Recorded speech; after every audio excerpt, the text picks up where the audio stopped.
ஆஸ்மானா என்ன? அது நம்மளோட நுரையீரலுக்கு காற்று கொண்டு சேர்த்துக்கிற சுவாச பாதைகளையும் பாதிக்கக்கூடிய அலர்ஜி நோய். ஜெனட்டிக்காக இல்லாட்டி பிறப்பால் சிலவருக்கு அலர்ஜிக் டெண்டன்சிஸ் இருக்கலாம். நுரையீரலோட வால்ஸில், அதாவது சுவாச பாதைகளோட வால்ஸில் இன்ஃப்ளமேஷன் வந்து வீக்கம் வரலாம். இந்த டைமில் சுவாச பாதைகள் சுருங்கிடும். அப்போ மூச்சு எடுக்கும்போது ரொம்ப கஷ்டமாயிடும். மூச்சு எடுக்கிற டைமில் விசில் போடுற மாதிரி இல்லாட்டி பூனை கத்துற மாதிரி ஒரு சவுண்டு கூட கேட்கலாம்.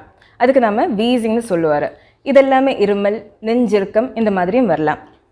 இந்த மாதிரி அறிகுறிகள் உங்களுக்கு இருந்தால் உங்களுக்கு ஆஸ்மா இருக்கா என்னன்னுள்ளதை டாக்டரை பார்த்து டெஸ்ட் பண்ணிக்கணும்.